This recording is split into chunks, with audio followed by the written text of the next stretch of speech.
What brings you here today? So I'm here today to talk about the events that happened with the UCC girls softball team on Friday night in their accident. And what can you tell me about your experience with the whole thing? So I can tell you that we got there shortly after the accident happened. When we got on site, as we were approaching the bus, it was flipped over on its side, and we could see the white truck thrown off to the side. It was kind of turned backwards. EMTs were working to get him out of the vehicle.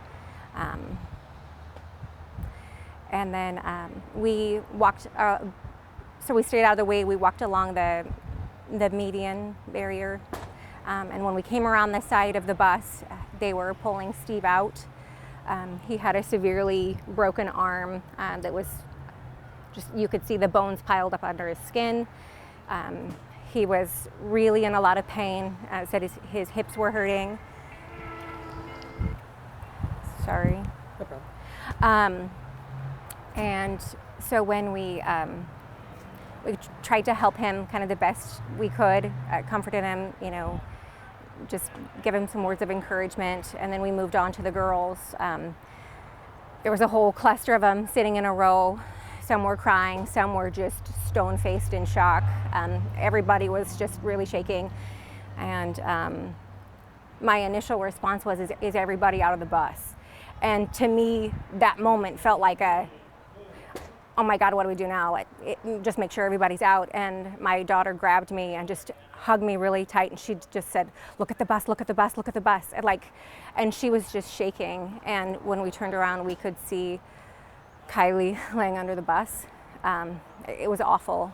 So maybe 15 feet away from where the girls had to sit to where the accident was. It was just devastating for everyone in that moment.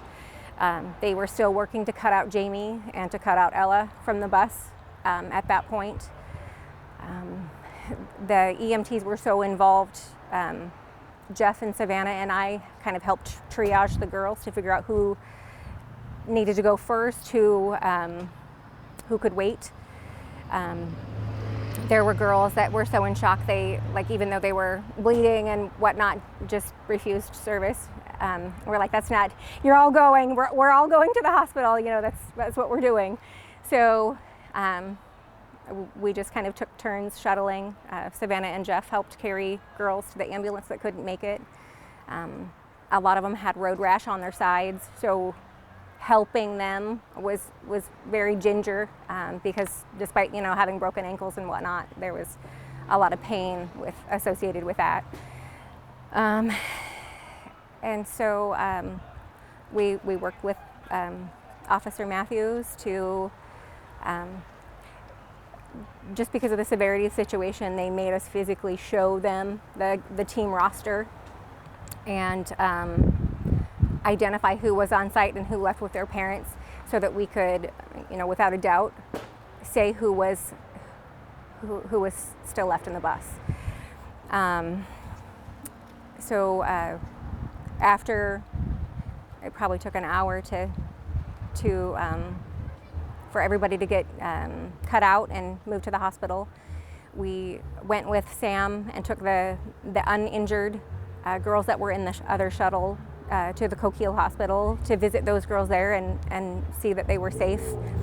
And then we took, that's when we found out that Jamie had passed, and Sam stayed there with her until her brother and daughter were able to come. So we took the rest of the girls onto the Bay Area Hospital, and we waited there with Steve and with the other girls until their parents all arrived, so they wouldn't be alone. Is it okay if we take your daughter's name? Yeah, my daughter is Savannah Crawford, number 10, Savannah. And what's her current situation now? Is she doing okay? She's having a really hard time. For her, just nobody should ever have to see those things. No one should ever have to witness that. You should never see your friends and your close teammates in such dire straits. It was just awful. She's really suffering. I think with survivor's guilt. We made a last-minute decision. She came out after the game and told us that the coach said, "You can take me home," which meant we're driving from Coos Bay to Roseburg. That was not something we had planned on doing, but by the grace of God that day, that's what happened. And so for her, just kind of analyzing that in reality, it could have very easily, been her in this situation, was really difficult. And so I think, those girls are together two times a day, practicing and doing, their morning workouts. So it's just really difficult. Everything they had that they've done on a daily basis since the beginning of the year, it's gone.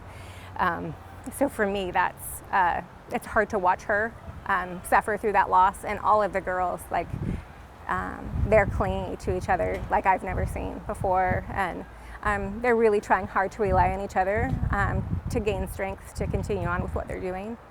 So it's just been really hard. And I don't want to take you to a place you don't want to be, but what was going through your mind when you found out the bus got into a crash? What was going through your mind at that time? that moment when we pulled up, I was like, oh my gosh, there's an accident, thinking we're gonna have to sit back here, and wait, and it's the only path to get from Coos Bay to Roseburg. And then Savannah was like, oh my God. She had a text message from the group that said, "Are you all right?" And when she opened their location, she said, "Mom, all the girls are here. They're all here." And she just kept saying, that's the bus.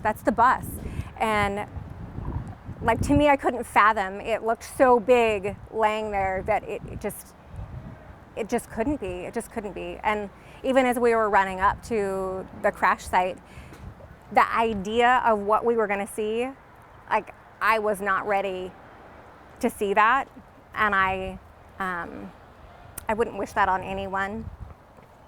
So the reality of what happened, it was just devastating. And just so we're clear, Savannah was seeing that basically the same time you guys were. Yeah, she was a few steps ahead of me. I stopped at Steve, which is the first person I came to. She continued on to the girls. She was really worried about Torin. Out of all the girls that were sitting on the wall, Torin was notably seriously injured. She had a huge swelling on her head. It was probably maybe close to the size of a half of a softball on the front of her head, and kind of some road rash on her. And it was clear that she had a concussion. She just kept calling to ask her mom. And so in working with Officer Matthews, as we were leaving, I realized I had called Joy to let her know that we were with Torin, but she was still stuck in the line of traffic. And so we got Officer Matthews to go into the line and escort her back so that we could all make our way to the hospital, so that Torin wouldn't be alone. Savannah and Torin, Torin's originally from Tillamook, and so the girls grew up together and played softball together since they before they could drive.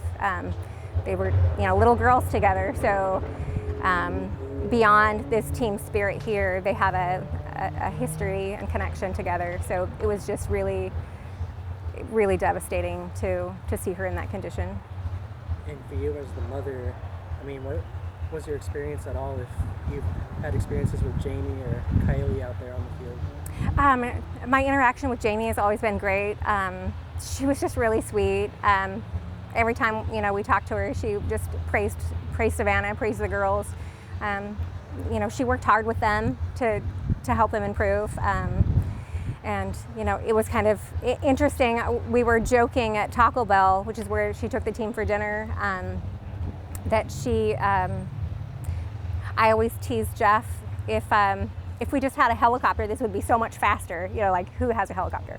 But Jamie just looked at me and she said, I just prefer teleporting. And for those to be the last thing she said to me, it was just like, girl, you didn't have to teleport. Like, it's just stayed longer. So it's just all heartbreaking. And who was all with you in the car at that time? It was Geoff, Savannah, and I. Okay. Yeah. Is there anything else you want to mention about the experience or where your family is at right now? So for now, we're just, everything's up in the air. Savannah moved to Roseburg because she loves softball. She came out and tried out for Jamie and got accepted to her team. And so now we're really in a state of, what do we do? Does she move home? Do we continue on? Do we hope that someone will be brave enough to fill Jamie's shoes? I mean, Jamie did a great job with this program. It was her dream. She would often say that that the girls had a big fight to gain recognition, that they're not even recognized in their hometown. And so she did a lot of public service events, took them to the wildlife safari, just so that the girls could publicly gain notoriety, which would help create more support. And Jamie's ultimate goal was to have a softball field. I'm not sure if you're aware of that. The girls had to travel to play because they don't have a home field here yet. And so that was really Jamie's dream, to build a complex to help that happen so the girls could have, a home in their own city. And so it sounds like there's some things in the works to really help that happen and make Jamie's dreams come true. And then when I was talking with Rachel, I have to focus back on my takeaway of the situation, like, what do we do now? And so there's two things that I would really like to come to fruition. I really want to help Jamie's dream of the girls' softball field become a reality. And then in speaking with Officer Matthews, he said that Tina Kotek has reached out and garnered support for the girls and wants to know what she can do to help. And so I really feel like this is maybe a catalyst moment to help improve the DUI regulations in Oregon. Oregon is number 5 in the country for alcohol-related deaths, and that's a number that just really needs to change. What we're discussing is a Kylie Jones bill that we want to present to Oregon legislature and to Tina Kotek to put tougher jail sentences on DUI drivers for repeat offenders, along with counseling and rehabilitation services, so that ultimately we can ensure that this isn't happening anymore or reducing. There's an average of 600 gun deaths in Oregon a year, but there's 6,000 auto-related deaths. So those numbers are insane, and something really needs to change. And I'm not minimizing gun deaths by any rate, but we can certainly do better to save lives in Oregon.